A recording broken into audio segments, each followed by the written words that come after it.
ওদের কলিজা শুকায় গেছে, কলিজা কণ্ঠনালীর কাছে এসে গেছে। এই দৃশ্য দেখার পরে নমরুদ যেই কাঁপুনি শুরু হয়েছে, রাত পার হয়ে গেল আর ঘুম আসে না। সকালবেলায় সমস্ত গণকদেরকে ডেকে বলল, নমরুদ, আমি পৃথিবীর বাদশা জানতে চাই এমন ভয়ঙ্কর স্বপ্ন আমি কেন দেখলাম ভাই? সবাই বলল, এ স্বপ্নের অর্থ হলো আমরা নূহ নবীর সহিফার ভিতরে পড়েছি, আল ইসলামু নূরুল্লাহ, আল ইসলামু দীনুল্লাহ, ইসলামই হলো আল্লাহর দ্বীন, ইসলামই হলো আল্লাহর আলো। আরেকবার বলেন মারহাবা। অতএব আপনি যে আলো দেখেছেন তার মানে ইসলাম আসতেছে। একজন আল্লাহর বান্দা পৃথিবীতে জন্ম নেবে, পুত্র সন্তান, সে কায়েম করবে সমাজে দুনিয়ার মধ্যে ইসলাম। আপনার এই মূর্তি পূজা উল্টিয়ে দেবে, সে জায়গায় ইসলাম কায়েম হবে। গোটা পৃথিবীতে ইসলাম থাকবে, ইসলামের উপরে আঘাত আসবে, কিন্তু পৃথিবীর শেষ পর্যন্ত ইসলামই প্রতিষ্ঠিত থাকবে, আর কোনো কিছু থাকবে না। আর একবার বলেন সুবহানাল্লাহ। ব্যাখ্যাকারীদের ব্যাখ্যা শুনে সন্তুষ্ট হতে পারল না, বলল কি, কোন এক ছেলে জন্ম নেবে মার পেটে, আর সেই ছেলে আমাকে রাষ্ট্রীয় ক্ষমতার থেকে সরিয়ে দেবে, ইসলাম কায়েম করবে? ঠিক আছে, আমিও পৃথিবীর বাদশা, আমিও এই মুহূর্তে জন্ম নিয়ন্ত্রণ ঘোষণা করলাম। আজকের থেকে কোন পুরুষ মানুষ মহিলার কাছে থাকতে পারবে না। 144 হিসাব হলো এই, কোনোভাবেই 10 বছরের উপরে কোন পুরুষ ছেলে মার কাছে, খালার কাছে, ফুফুর কাছে, বোনের কাছে, ভাবির কাছে থাকতে পারবে না। পুরুষ যত আছে 10 বছরের উপরে, 12 বছরের উপরে, এরা থাকবে তাঁবুতে, আর মহিলা থাকবে বাড়িতে। পুরুষ নারী এক জায়গায় হবে না, আর বাচ্চা জন্ম নেবে না। আগামী 1 বছর বাচ্চা জন্ম নেওয়া নিষেধ। জোরে করেন আল্লাহু আকবার। এ হলো জাতীয় নয়, গোটা ওয়ার্ল্ড ওয়াইড জন্ম নিয়ন্ত্রণ। জোরে বলবেন না আল্লাহু আকবার। এত বড় একটা ঘোষণা যখন আসলো, তখন নমরুদের রাজ দরবারে 1000 সংসদ সদস্য ছিল। মোটামুটি পায়েক পেয়াদা, উজির, নাজির, মন্ত্রী পরিষদ দিয়ে 1000। পৃথিবীর বাদশা তো। এই 1000 লোকজন এক জায়গায় হয়ে বলল, সব বনাশা কথা। পুরুষ মানুষ বলে আর বাড়ি যায় বোর কাছে থাকতে পারবে না, মহিলার কাছে যাওয়া যাবে না, কি সর্বনাশ। ওরা একজোট হয়ে চিন্তা করলো, আমরা প্রশ্ন করব আমাদের ব্যাপারে সিদ্ধান্ত কি। জিজ্ঞেস করতেছে, আমরা তো আপনার মন্ত্রী, আমরা তো আপনার এমপি, আপনার পায়েক পেয়াদা, সব কাজ আমরা করি, আমরা কোথায় থাকবো? তোরাও নির্বাচনে থাকবি, তাবুর মধ্যে খবরদার বোর কাছে যেতে পারবি না। কথাটা ক্লিয়ার? কারণ তোমরা সর্বনাশ কিছু করবা, আর তোমার বইয়ের পেটের বাচ্চা পরে আমাকে লাত্থুবারি ক্ষমতার থেকে সরাই দেবো, ও এ সুযোগ দেব না। বলে তাহলে আমরাও জানতে চাই, আপনি আমাদের বাদশা, আমাদের নিয়েই তো আপনি বাদশা, তাহলে আপনি তো পুরুষ মানুষ, আপনি থাকবেন কোথায়?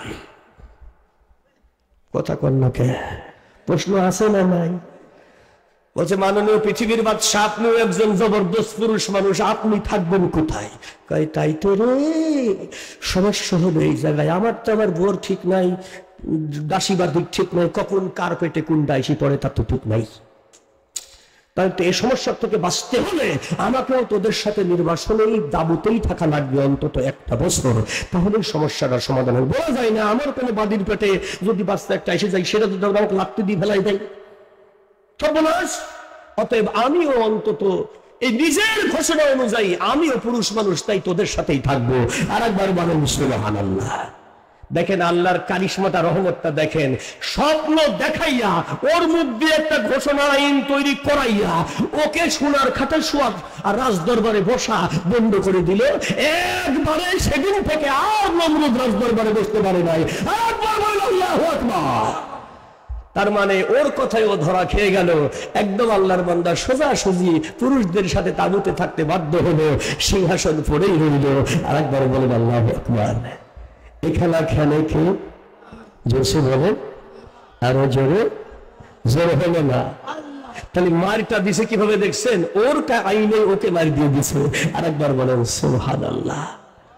প্রিয় হাজিরিন, বাংলাদেশের মধ্যে আমাদের বিরাট বড় এক নেতা দেশের জনগণকে হুমকি দিয়ে বলে খেলা হবে, কিন্তু বেটা আগেই পালাইছে। কথা ঠিক না? এই হারামজাদা যদি ধরা পড়তো আর্মিদের হাতে, তাহলে পরে খেলাটা একটু ভালো জিনতো। ঠিক কিনা? হ্যাঁ, যে কয়জন ধরা পড়েছে মোটামুটি গরম গরম ডিম চালাচ্ছে নিয়মিত, এখানে ডিমের দামও বাংলাদেশে বেড়ে গেছে। খারাপ লাগতেছে না? খুব খেয়াল করেন আপনারা আমার কথাগুলো। আল্লাহ রাব্বুল আলামিনের বান্দা নমরুদ ধরা পড়ে গেছে। এখন 1 বছরের খাদ্য সামগ্রী নিয়ে নারীদেরকে বাড়ি থাকতে হবে, পুরুষদেরকে থাকতে হবে তাবুতে। এই আইনের মধ্য দিয়া দেশ চলতে লাগলো। 3 মাসের মধ্যে 1 বছরের খাবার খাই ফেলছে। কারণ পুরুষদের কোনো কাজ নাই, খালি খায় আর ঘুমাই, খায় আর ঘুমাই, ঘুমাই আর খাই। বাবুরসি, রাজকীয় বাবুরসি এসে বলল, তাফসীরে কানে আসছে, মাননীয় পৃথিবীর বাদশা নমরুদ, আমি আগামী 1 সপ্তাহ পরে আর কোনো খাবার দিতে পারবো না, কারণ অলরেডি খাবার শেষ। মাল নাই, খাবার নাই, মাল এনে দেন, খাওয়ারও দিয়ে দেবো। জোরে বলেন ঠিক কিনা? তখন বলল, সর্বনাশ, 1 বছরের খাবার 3 মাসে শেষ করে ফেলেছে, তাহলে কি করা যায়? পরামর্শ দাও। মন্ত্রীরা বসে গেল, বলল যে যুবক, শক্তিশালী, মেধা সম্পন্ন, যোগ্যতা সম্পন্ন অন্তত যুবকদেরকে এক গ্রুপকে পাঠায় দাও, যারা গোডাউন থেকে মালপত্র সব গাড়ি ভরে ভরে নিয়ে আসবে, তাহলে পরে সমস্যার সমাধান হয়ে যাবে। নমরুদ বলল, ওরে সর্বনাশ, যুবকদের যারা 3 মাস বাড়ি যায় নাই, ওদেরকে যদি আমি বাড়ি পাঠাই, ওরা বলবে না যে আমরা বোর সাথে দেখা করবো না, কিন্তু ঠিক দেখা করে আসবে। কোন যুবক আমি বিশ্বাস করি না। বাড়ি যায় নাই কয় মাস? 3 মাস। এই বিপদ আবার বাড়ি পাঠানো যায়? কোনোভাবেই তোমাদের কথা মানা যাবে না। মন্ত্রীরা বলল, কথার প্রেসিডেন্ট, প্রধানমন্ত্রী, প্রেসিডেন্ট সাহেব, রাজা সাহেব মানলো না। নমরুদ বলল, তোদের কথা মানা যাবে না। বলে, তাহলে আপনি বলেন কাকে পাঠাবেন? বলে, আমি একজনকে বিশ্বাস করি, সে হলো আমাদের ধর্মগুরু, নাম হলো তার আজর, আমার রাজকীয় ধর্মগুরু, সে হলো ধর্মীয় নেতা, তাকে আমি বিশ্বাস করি। এই ঠাকুর বাড়ি গেলেও কিছু করবে না। জোরে কোন আল্লাহু আকবার। কামের মাথার মধ্যে ঢুকাইছে, ঠাকুরকে পাঠাও, কারণ ঠাকুরের বাপের ঠাকুরই হলো ইব্রাহিমের বাপ। আর একবার বলেন সুবহানাল্লাহ। ইব্রাহিম আলাইহিস সালামরা 3 ভাই, তাফসীরে আসছে। জোরে বলেন কয় ভাই? হারান, আমার সঙ্গে বলেন, হারান, নাখুর, ইব্রাহিম। ইব্রাহিম আলাইহিস সালাম 3 ভাই। 3 ভাইয়ের কথা তাফসীরে আসছে। হারান হলো হযরত লূত আলাইহিস সালামের বাবা, ভাস্তীয়, মানে বড় ভাইয়ের ছেলেও নবী। জোরে বলবেন না আল্লাহু আকবার। আবার ছোট ভাইও নবী। ওই একই বাড়ির মধ্যে কতজন নবী? ইব্রাহিম আলাইহিস সালামের 2 ছেলে নবী, ইসহাক নবী, ইসমাঈল নবী। আরেকবার কোন সুবহানাল্লাহ। তাহলে এক বাড়ির ভিতরে 4 জন নবী এট এ টাইম কাজ করতেছে। খুব খেয়াল করেন, তাফসীর শুরু হয়েছে। আল্লাহ রাব্বুল আলামিনের নবী হযরত ইব্রাহিম আলাইহিস সালাম তখনও ছোট ছেলে হিসাবে মার গর্ভে আসে নাই। বাবা নির্বাসনে রয়েছে, মা বাড়িতে রয়েছে। নমরুদ তার রাজদরবারের চাবিটা দিয়ে বলল, চলে যাও দরবার থেকে গোডাউনের চাবি নিয়া, একদম গোডাউনের ভর্তি মাল আছে, মালগুলো পাঠাবা খাওয়ার জন্য। আল্লাহর বান্দা চাবি হাতে নিয়া বাড়িতে না গিয়ে রাজদরবারের দিকে চলল। ছোট্ট একটা বাচ্চা মেয়ে, এ হলো ইব্রাহিম আলাইহিস সালামের ইমিডিয়েট ছোট বোন। এই মেয়েটার নাম কোন তাফসীরে লিখেছে চামান, কোন তাফসীরে লিখছে শামীমা। এইরকম ভাবে ওই মেয়েটার সাথে বাবার দেখা হয়ে গেছে। ইব্রাহিম আলাইহিস সালামের মায়ের নাম উমাইলা। জোরে বলেন, মায়ের নাম কি? জোরসে বলেন। মায়ের নাম উমাইলা, বাবার নাম আজর বা তারিখ। আল্লাহ রাব্বুল আলামিনের বান্দা ধর্মগুরু ঠাকুর চাবি হাতে নিয়ে চলতেছে দরবারের দিকে। সেই ছোট্ট মেয়েটা খেলা করতেছিল রাস্তার উপরে। বাবাকে দেখে বলে, বাবা গো, তোমার 1 বছর পরে আসার কথা, মার কাছ তো তাই শুনলাম, কিন্তু তুমি 3 মাসেই এসে পড়েছো, ভালোই হয়েছে। বলে, বাবারে, আমি তো বাড়ি যেতে পারবো না, আমাকে রাজদরবারে যেতে হবে, মালসামানা পাঠাইতে হবে। বলল, তাহলে আপনি যদি বাড়িতে না যান গো আব্বা, মাকে কি রাজদরবারে পাঠায় দেব? মার কথা শোনার সঙ্গে সঙ্গে ঠাকুর বলে নাই যে পাঠায় দাও, তবে মুখে একটা হাসি ফুটে উঠেছে। জোরে বলেন, স্বামী আর স্ত্রীর মহব্বত দিয়েছে কে? বাবার মুখের মুস্কি হাসি তাফসিরে আসছে তাবাসসুম, তাবাসসুম মানে মুস্কি হাসি। এই তাবাসসুম দেখে, মুস্কি হাসিটুকু দেখে মেয়ে বুঝতে পেরেছে মাকে দরবারে পাঠানো লাগবে।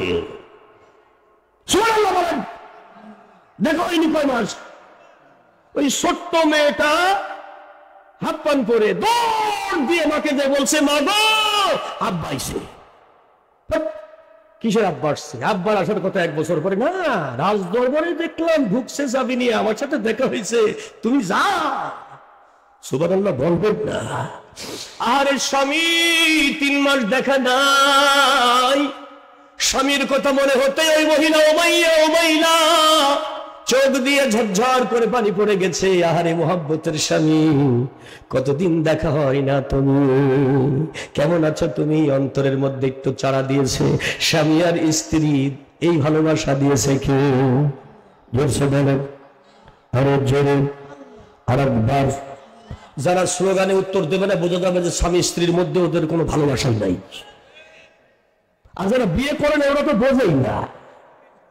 এজন্য যারা বিয়ে করিস না তো চুপ থাক, আর যারা বিয়ে করেছেন তারা উত্তর দেন, এই ভালোবাসা দিয়েছে কে? জোরসে বলেন, আওয়াজ জোরে। জোরে হলো না, সবাই বলেন জোরে কোন সুবহানাল্লাহ। হ্যাঁ, চোখের পানি মুছে শুকনো খাবার যা ছিল তা একটা মাটির পাত্রের মধ্যে নিয়ে, তাফসীরে আসছে আঁচলে একটু ঢেকে নিয়ে মা উমাইলা দ্রুত কদমে রাস্তা পার হয়ে রাজ দরবারে ঢুকে গেছে। আস্তে করে দরজাটা ভিড়িয়ে দিয়েছে, পৃথিবীর কেউ যেন টের না পায়। জোরে কোন সুবহানাল্লাহ। কিন্তু সবার নজর ফাঁকি দেওয়া যায় না, একজনের নজর, তার নাম কি? ইন্নাল্লাহা লা ইয়াখফা আলাইহি শাইউন ফিল আরদ ওয়ালা ফিস সামা।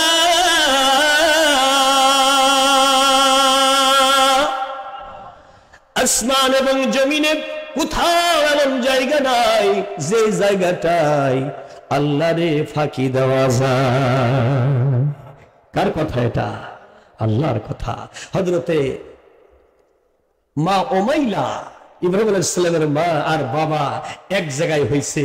জোরে বলেন সুবহানাল্লাহ। যেই সিংহাসনের উপরে বৈশা নমরুদ বেটা আইন জারি করছে, সেই সিংহাসনের উপরেই বসছে 2 জন। খাওয়ার জানছে মা এবার স্বামীর মুখে তুলে তুলে দিচ্ছে, ইব্রাহিম আলাইহিস সালামের বাবার মুখে তুলে দিচ্ছে, একটু খাও, তোমার শরীরটা অসুস্থ, দেখেই তো মনে হয় কতদিন গোসল করো না ঠিক মতো, কোনো যত্ন নাই, চোখের নিচে কালি পড়ে গেছে। আহারে স্বামী, তোমার এই অবস্থা হয়ে গেছে 3 মাসের মধ্যে। স্বামী আর স্ত্রী একে অপরের সঙ্গে কত না মনের বেদনা, কত না কথা বলতে বলতে বলতে বলতে কখন ওরা নিজেরা বাসর সজ্জায় চলে গেছে নিজেই জানে না। বলেন মারহাবা। ওদের মনেই নাই, ঠাকুরের মনে নাই যে ও ঠাকুর। এই মুহূর্তে তো ঠাকুর না, এই মুহূর্তে হলো স্বামী আর স্ত্রী। এক জায়গায় যখনই হয়েছে কথা বলতে বলতে ওরা বাসর সজ্জায় চলে গেছে। বাসর সজ্জায় চলে যখন গেছে, বাসর যখন শেষ হলো, ইব্রাহিম খলিল বাবার পেছনে থেকে মা উমাইলার গর্ভে ট্রান্সফার হয়ে গেছে। জোরে জোরে বলেন, এই খেলা খেলে কে? তখন ঠাকুর বলতেছে, কি হলো? মা উমাইলা বলছে, যা হয়েছে ভালোই হয়েছে, তুমি যাও তাঁবুতে, আমি যাই বাড়িতে। সুবহানাল্লাহ বলেন। কাম ছাড়া যে ছেলেকে আশা বন্ধ করবে, আল্লাহ পাক ইব্রাহিমকে পাঠাবে, নমরুদ ঠেকাবে, কিন্তু জিদবে কিনা? জোরসে বলে, পৃথিবীর বাদশা ঠেকাবে, কিন্তু পৃথিবীর স্রষ্টা পাঠাবে। ওই আল্লাহর মায়ের দুনিয়ার ভাই। আরেকবার বলেন ঠিক কিনা ভাই? আল্লাহর মায়ের দুনিয়ার বার। দুনিয়ার কোন শক্তি আল্লাহর মায়ের ঠেকাতে পারে না। ইব্রাহিম আলাইহিস সালামের মা পেটে বাচ্চা নিয়ে চলে গেল ঘর থেকে। 9 মাসের গর্ভবতী, পূর্ণ মা, পেটে বাচ্চা বড় হয়ে গেছে। এখন ওই স্বামী আজরের আসারও টাইম হয়ে গেছে। 1 বছর পার হয়ে গেছে, প্রায় 1 বছর বুঝে গেছে। 9 মাসের বাচ্চা পেটে, কিন্তু ননদী, শাশুড়ি, আত্মীয় স্বজন কেউ বুঝতে পারে না। রহমতের একটা চাদর মা উমাইলার দেহের উপরে আল্লাহ পাক দান করেছে। এইটার কারণে কোনো নজরে ধরা পড়ে না। সুবহানাল্লাহ বলবেন না? সুবহানাল্লাহ বলবেন না? জোরে বলেন, সুবহানাল্লাহ বলবেন না? হ্যাঁ ঠিক আছে। হবে, কাজ হবে ইনশাআল্লাহ, একটু ধৈর্য ধরতে হবে। প্রিয় হাজিরিন, হযরত ইব্রাহিম আলাইহিস সালামের মা কিছুক্ষণ পরে টের পেতে লাগলেন যে পেটের মধ্যে বাচ্চা দুনিয়া আসতে চায়, ব্যথা শুরু হয়ে গেছে। জোরে করে আল্লাহু আকবার। উনি এরারুট পর্বতমালা, আজকের যে ইরাক থেকে টোটাল আফগানিস্তান পর্যন্ত যে বিশাল পর্বতমালা আছে এরারুট পর্বতমালা, এই এরারুট পর্বতমালার জুদি পর্বতের দিকে দৌড়াইতে লাগলেন। জোরে কোন সুবহানাল্লাহ। তাফসীর তাই ইতকান থেকে বলতেছি, খুব খেয়াল করেন। একটা ওই পর্বতের গুহার মধ্যে একটা জায়গা পরিষ্কার করে নিয়ে নিজের বাচ্চা প্রসবের জন্য প্রস্তুত গ্রহণ করলেন। স্বয়ং সৃষ্টিকর্তা ছাড়া আর কেউ তার সাথে নাই। কেউ জানলে পারলেও বিপদ হবে, কোথাও যে বাচ্চা প্রসব করা সম্ভব না। আরেকবার বলেন ঠিক কিনা?